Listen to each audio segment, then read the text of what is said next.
വീണ്ടും തീവ്രവാദികളുടെ ഭീകരവാദികളുടെ ഒരു കേന്ദ്രമായി കേരളം മാറുന്നു. കഴിഞ്ഞ ദിവസം കാസർഗോഡ് നിന്ന് ഒരാളെ പിടിച്ചുകൊണ്ട് പോയെന്ന് കേൾക്കുന്നല്ലോ. കാസർഗോഡ് നിന്ന് പിടിച്ചുകൊണ്ട് പോയി എന്നുള്ളത് അത്ര ചെറിയ സംഭവമല്ല. പിടിച്ചുകൊണ്ട് ഒരു ചെറിയ മീനുമല്ല. കാസർഗോഡ് പടന്ന അറിയാലോ, പടന്നയിൽ നിന്നാണ് അസം പോലീസ് എന്ന് പറഞ്ഞാൽ പോരാ, അസം പോലീസിൻ്റെ സ്പെഷ്യൽ ടാസ്ക്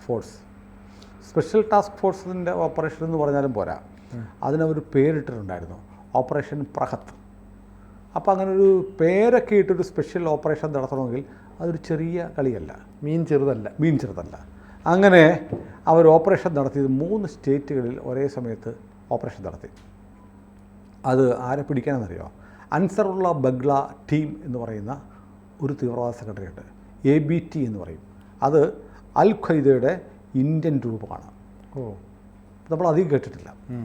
അപ്പോൾ അവരിൽപ്പെട്ട ആളുകളെ പിടിക്കാൻ വേണ്ടിയിട്ട് ഒരു ഓപ്പറേഷനാണ് ആസാം സ്പെഷ്യൽ ടാസ്ക് ഫോഴ്സിൻ്റെ തലവനായ പാർത്ഥസാരഥി മഹന്ത, ഇതൊന്നും അദ്ദേഹം ADGP റാങ്കിലുള്ള ഉദ്യോഗസ്ഥനാണെന്ന് തോന്നുന്നു, അദ്ദേഹം നേരിട്ട് നടത്തിയ ഓപ്പറേഷനാണ്. വന്ന് പിടിച്ചുകൊണ്ട് പോയി. ഇയാളുടെ തലയ്ക്ക് 5 ലക്ഷം രൂപ വില പ്രഖ്യാപിച്ചിട്ടുണ്ട്. പിടിച്ചുകൊണ്ട് പോയ കേരളത്തിൽ നിന്ന് പിടിച്ച ഷാപ്പ് ഷെയ്ഖ് എന്ന് പറഞ്ഞ ഒരാളെ പിടിച്ചുകൊണ്ട് പോയി. 5 ലക്ഷം രൂപ ആസാം പോലീസ് തലയ്ക്ക് വിലയിട്ട ഒരാളാണ്. അയാളെ ഇവിടുന്ന് പിടിച്ചുകൊണ്ട് പോയത് പടന്നെന്ന് പറഞ്ഞില്ല, പടന്ന നമ്മൾ കേട്ടിട്ടില്ലേ? അതെ, പടന്നയുടെ പ്രത്യേകത, പടന്നയാണ് പണ്ട് തീവ്രവാദ റിക്രൂട്ട്മെൻറ്റ് നടന്നത്. IS ചേരാൻ ആളുകൾ പോയ സ്ഥലമാണ് പടന്ന നല്ല സ്ഥലമാണ്. പക്ഷേ അവിടെ നിന്ന് ചില ആളുകൾ ഇങ്ങനെ IS-ലൊക്കെ പോയി ചേർന്നു എന്ന് എനിക്കൊന്ന് കാശ്മീരിൽ വെടിയേറ്റ് മരിച്ചവരുടെ കൂട്ടത്തിലും പഠനക്കാരുണ്ടോയിരുന്നു സംശയം. എനിക്ക് അങ്ങനെയൊക്കെ ഉണ്ട്. എന്തായാലും വളരെ അടുത്ത് കിടക്കുന്ന തീവ്രവാദവുമായി ബന്ധപ്പെട്ട ആക്ഷേപം ഉണ്ടായ ഒരു സ്ഥലമാണ് പടന്ന. അവിടെ നിന്നാണ് ചെറിയ പടന്നക്കാരാകാൻ മോശക്കാരാണെന്നല്ല പറയുന്നത്. ഇപ്പോൾ നമ്മൾ ഈ ഓട്ടോറിക്ഷക്കാർ 1-2 ഓട്ടോറിക്ഷക്കാർ മോശമായി പെരുമാറിയാൽ ഓട്ടോറിക്ഷക്കാർ മുഴുവൻ മോശമാണെന്ന് പറയുന്നത് പോലെ പടന്നയിൽ നിന്ന് 1-2 പേര് ഇങ്ങനെ വഴിതെറ്റിപ്പോയി എന്നതുകൊണ്ട് പടന്നക്കാരാകാൻ മോശമൊന്നുമല്ല. പടന്നയിൽ നിൽക്കുന്ന ആളുകൾ തന്നെയാണ് ഇത്തരം കാര്യങ്ങളെ ചേർത്ത് തോൽപ്പിക്കുന്നത്. ഏതായാലും ആ പടന്നയിലാണ് ഇയാൾ വന്ന് താമസിച്ചത്. പടന്നയിൽ 1 മാസം മുമ്പാണ് ഇയാൾ വന്നത്. കെട്ടിട നിർമ്മാണ തൊഴിലാളിയായിട്ട് കൂടിയിട്ട് ഈ ഷാപ്പ് ഷെയ്ഖ് അവിടെ കഴിയുകയായിരുന്നു. ഷാപ്പ് ഷെയ്ഖ് അവിടെ കഴിഞ്ഞു. അയാൾക്ക് താമസിക്കാൻ ഒരു ക്വാർട്ടേഴ്സൊക്കെ കൊടുത്തിരുന്നു. ഈ പണിക്കാരൻ താമസ സൗകര്യമൊക്കെ കൊടുത്തു. അപ്പോൾ നമ്മൾ ഇതിൻ്റെ ഒരു അപകടമാണ് നമ്മൾ നോക്കേണ്ടത്. നമ്മുടെ സംസ്ഥാനത്തേക്ക് ഒരുപാട് ആളുകൾ വരുന്നു അല്ലേ? അവരാരാണ് എന്താണെന്ന് നമുക്കറിയില്ല. അവർ അവിടെ വന്നു, അവിടെ കണ്ടപ്പോൾ ബംഗാളി എന്നും പറഞ്ഞ് വിളിച്ചിട്ട്, ഇയാൾ ബംഗ്ലാദേശിയാണ് കേട്ടോ, ഷാപ്പ് ഷെയ്ഖ് ബംഗ്ലാദേശിയാണ്, ABTയുടെ പ്രവർത്തനമല്ല പ്രധാനപ്പെട്ട ആളാണ്. ഇതിനെ ആസാം പോലീസ് പറയുന്നത് ഇയാളെ കേരളത്തിലേക്ക് വിട്ടത് കേരളത്തിലുള്ള അൽ ഖ്വയ്ദയുടെ ABTയുടെ സ്ലീപ്പർ സെല്ലുകളെ സജീവമാക്കാനുള്ള ചുമതലയായിട്ട് വിട്ടതാണ്.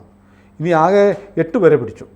2 പേരെ പശ്ചിമ ബംഗാളിൽ നിന്ന് പിടിച്ചു, ഓപ്പറേഷൻ പ്രഹദിൻ്റെ ഭാഗമായി. ആ പശ്ചിമ ബംഗാളിൽ നിന്ന് പിടിച്ചവരുടെ പേര് മിനറുൽ ഷെയ്ഖ് അബ്ബാസ് അലി. ആസാമിൽ നിന്ന് 5 പേരെ പിടിച്ചു.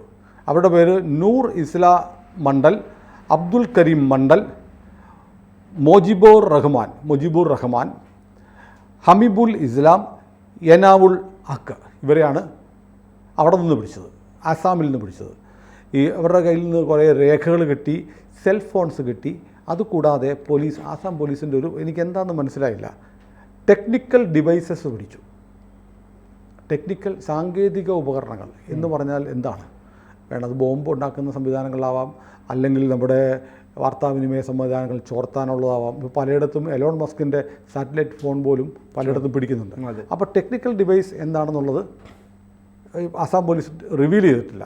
പിന്നെ ബംഗ്ലാദേശിലേക്കും പാകിസ്ഥാനിലേക്കും ഇവർ നിരന്തരം ഫോൺ ചെയ്തതിൻ്റെ കോൾ ഡീറ്റെയിൽസും കിട്ടിയിട്ടുണ്ട്. അപ്പോൾ ചെറിയ പുള്ളികളല്ല. അപ്പോൾ ഇവരെ ഏൽപ്പിച്ചിരുന്നത് 2 പേരെ മിനറുൽ ഷെയ്ഖിനെയും അബ്ബാസ് അലിയെയും ആസാമിലേക്ക് വിട്ടിരുന്നു. അവിടെ പോയിട്ട് അവിടുത്തെ സ്ലീപ്പർ സെൽസിനെ കോർഡിനേറ്റ് ചെയ്യുക. അവരെ 2 പേരെ പശ്ചിമ ബംഗാളിലേക്ക് വിട്ടു. ബാക്കി 5 പേരെ ആസാമിലേക്ക് വിട്ടു. ഒരാളെയാണ് കേരളത്തിലേക്ക് വിട്ടത്. അയാൾ ആ ദൗത്യവുമായിട്ട് ഇവിടെ കഴിയുകയായിരുന്നു. അപ്പോൾ ഇത് വളരെ പ്രധാനപ്പെട്ട, എന്ത് ചെയ്യാനാണ് ഇവർ വന്നതെന്നതിനെ കുറിച്ച് വളരെ ഡീറ്റെയിൽസ് ഒന്നും ആസാം പോലീസ് പറയുന്നില്ല. ഒരു കാര്യം പറഞ്ഞിട്ടുണ്ട്, ഈ ABT അൻസറുള്ള ബംഗ്ല ടീം എന്ന് പറയുന്ന ഈ തീവ്രവാദ സംഘത്തിൻ്റെ ഭീകര സംഘടനയുടെ തലവൻ്റെ പേര് ജസിമുദ്ദീൻ റഹ്മാനി എന്നാണ്.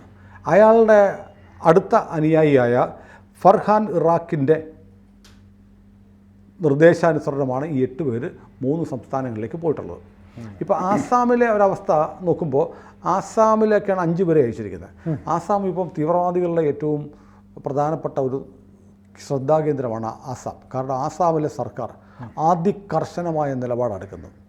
ആ അതിർത്തി നുഴഞ്ഞുകയറ്റക്കാരെ ബംഗ്ലാദേശികളെ മുഴുവൻ പിടിക്കുന്നു, അവരെ നാടുകടത്താനുള്ള പരിപാടി ചെയ്യുന്നു, പിടിച്ച് ജയിലിടുന്നു, അനധികൃത മദ്രസകൾ പൂട്ടുന്നു. അങ്ങനെ ഹിമന്ത ബിശ്വ ശർമ്മ ഒരു താണ്ഡവമാടുകൊണ്ട് രാജ്യവിരുദ്ധ ശക്തികൾക്കെതിരെ അതിശക്തമായ നിലപാടാണ് ആസാമിൽ സ്വീകരിക്കുന്നത്. അതുകൊണ്ട് അവിടെ ചില ഓപ്പറേഷൻസ് നടത്തുക എന്നുള്ളതാണ്. അപ്പോൾ എന്തായിരിക്കും ആസാമിൽ ഉദ്ദേശിക്കുന്ന ഓപ്പറേഷൻ? ആസാമിൽ ക്രമസമാധാന നില പൊതുവെ ഭദ്രമാണ്, അല്ലേ? ഒന്നുമില്ല. പണ്ട് വലിയ ദിനേന ബോംബ് സ്ഫോടനങ്ങൾ നടക്കുകയും ആളുകൾ കൊല്ലപ്പെടുകയും ചെയ്യുന്ന സ്ഥലമായിരുന്നു ആസാം. അപ്പോൾ അവിടെ ഇനിയിപ്പോൾ ഇലക്ഷനൊക്കെ അടുത്ത് വരുന്നുണ്ട്. അതിനു മുമ്പ് ആസാമിലെ സ്ഥിതി ഒന്ന് വഷളാക്കുക എന്ന ഉദ്ദേശത്തോടെയാണോ ഇവരവിടെ പോയതെന്ന് സംശയിക്കുന്നു. അല്ലെങ്കിൽ ആസാം പോലീസ് ഇത്രയും വലിയൊരു ഓപ്പറേഷനുമായി വലിയൊരു സംഘം 100ഓളം ഓഫീസർമാരെ അയച്ചിട്ടൊരു ഓപ്പറേഷൻ പ്രഗത് പോലെയുള്ളൊരു പദ്ധതി നടപ്പാക്കേണ്ടിയിരുന്നില്ല, കാര്യമുണ്ടായിരുന്നില്ല. കാരണം വേറെ കാര്യമുണ്ട്, നമ്മുടെ ഇവിടെ വന്നിട്ട് ഇയാൾക്ക് വെബ്സൈറ്റിലും പോലീസ് അറിയിപ്പുകളൊക്കെ ഈ ഷാബ് ഷെയ്ഖിനെ ആവശ്യമുണ്ട്, പിടികിട്ടാപ്പുള്ളിയാണെന്നുള്ള വാണ്ടഡ് നോട്ടീസ് പ്രസിദ്ധീകരിച്ചത്. എന്നിട്ടും അയാൾ കാസർഗോഡ് വന്ന് 1 മാസം സുഖമായി ഒളിവിലല്ല ജോലി ചെയ്ത് ജീവിച്ചു, അല്ലെങ്കിൽ ജോലി ചെയ്യുന്നതായി ഭാവിച്ച് ജീവിച്ചു. ജോലി ചെയ്യുന്നുണ്ട്, പക്ഷേ അയാൾക്ക് ഒരു വേഷപ്രച്ഛന്നായി ഇരിക്കാൻ വേണ്ടിയിട്ടാണ് ഈ ജോലി ചെയ്തത്. നമ്മുടെ പോലീസ് എന്താ അറിയാതെ പോയത്? വലിയ ചോദ്യമല്ലേ? അതെ. ഇപ്പോൾ നമ്മുടെ ഇവിടെ ഇപ്പോൾ വടക്കേ ഇന്ത്യയിലൊക്കെ ചെന്ന് കഴിഞ്ഞാൽ പലരും പറയാറുണ്ട്, ഒരാൾ പുതുതായിട്ട് അവിടെ ചെന്ന് കഴിഞ്ഞാൽ പോലീസ് സ്റ്റേഷനിൽ വേറോബോട്ട്സ് കൊടുക്കണം, ഡീറ്റെയിൽസ് കൊടുക്കണം, ആധാർ കാർഡ് കൊടുക്കണം, ID പ്രൂഫ് കൊടുക്കണം, ഇതെല്ലാം വേണം. നമ്മുടെ ഇവിടെ അങ്ങനെ വല്ലതും? ട്രെയിനിൽ എത്രയോ ആളുകൾ വന്നിറങ്ങുന്നു, അവർ ഓരോ സ്ഥലത്ത് പോകുന്നു, വഴി നിന്നാൽ വാടക ബംഗാളി പണിയുണ്ടെന്ന് പറഞ്ഞ് വിളിച്ചുകൊണ്ട് പോകുന്നു, അവന് താമസിക്കാൻ വീട് കൊടുക്കുന്നു. ഒരു വീട് വാടകയ്ക്ക് എടുത്താൽ പോലും അവിടെ താമസിക്കുന്നത് ആരാണെന്നുള്ള ID പ്രൂഫ് മേടിക്കുന്നുണ്ടോ? മേടിച്ചു കഴിഞ്ഞാൽ എൻ്റെ വീട്ടിൽ ഇത്ര ആളുകൾ താമസിക്കാൻ വന്നിട്ടുണ്ട് എന്ന് നമ്മുടെ ആളുകൾ ആ കിട്ടുന്ന വാടകയ്ക്ക് കൊടുക്കുന്ന വീട്ടിൽ താമസിക്കുന്ന അന്യസംസ്ഥാന തൊഴിലാളികളുടെ ഡീറ്റെയിൽസ് എടുത്ത് പോലീസിന് കൊടുക്കുന്നുണ്ടോ? ഇല്ല, ഒന്നും ചെയ്യില്ല. നമ്മുടെ ഒരു ജാഗ്രത കുറവ്. ഒരു ദിവസം ഇവൻ നമ്മൾ താമസിക്കുന്ന വീട്ടിൽ കയറി നമ്മളെയൊക്കെ കൊന്നിട്ട് ഇവൻ ബംഗ്ലാദേശിലേക്ക് പോകുമ്പോഴേ പഠിക്കുള്ളൂ. അപ്പോൾ നമ്മുടെ നാട്ടിൽ ഒരു അന്യസംസ്ഥാന തൊഴിലാളി വന്നാൽ അവൻ മഹാഭൂരിപക്ഷവും അവൻ ബംഗ്ലാദേശിയോ റോഹിംഗ്യനോ ആകാനുള്ള സാധ്യതയുണ്ട്. അതാദ്യം നമ്മൾ മനസ്സിലാക്കണം. അവനെ തിരിച്ചറിയാൻ നമ്മുടെ കയ്യിൽ അവൻ്റെ ആധാർ ചോദിക്കാം.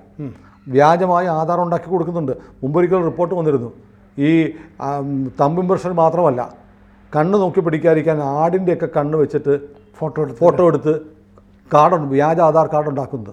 അങ്ങനെയൊക്കെ സംഭവിക്കുന്ന ഒരുപാട് തട്ടിപ്പ് നടക്കുന്നുണ്ട്. 500 രൂപ കൊടുത്താൽ ആധാർ കാർഡ് ഉണ്ടാക്കി കൊടുക്കും, ഡ്യൂപ്ലിക്കേറ്റ് കാർഡ്. അപ്പോൾ കാർഡ് കിട്ടി അത് വെരിഫൈ ചെയ്യുമ്പോൾ അറിയാം ഒറിജിനലാണോ ഡ്യൂപ്ലിക്കേറ്റ് ആണെന്നോ. പക്ഷേ ഇത് നമ്മുടെ കയ്യിൽ ഒരു ആധാർ കാർഡ് കിട്ടിയാൽ അത് മതി എന്ന് പറഞ്ഞ് അവനെ താമസിപ്പിക്കുന്നതാണ് കുഴപ്പം.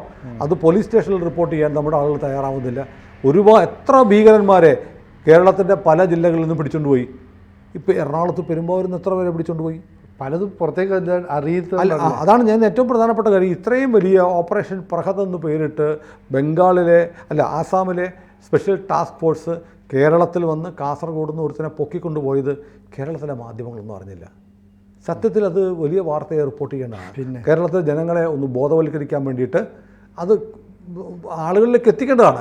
നമ്മൾ അറിയുന്നില്ല, നമ്മുടെ ചുറ്റുമുള്ള ആളുകളുടെ വേറോബോട്ട്സ് ഹോട്ടലുകളിൽ ജോലിയെടുക്കുന്നു, വഴിയോര കച്ചവട സ്ഥാനങ്ങളൊക്കെ ഒരുപാടുണ്ടായി വരുന്നുണ്ട്. ഈ മാത്രമല്ല ഇപ്പോൾ ഈ അന്യസംസ്ഥാന തൊഴിലാളികളെ നാട്ടുകാർ പേടിക്കേണ്ട അവസ്ഥയിലാണ്.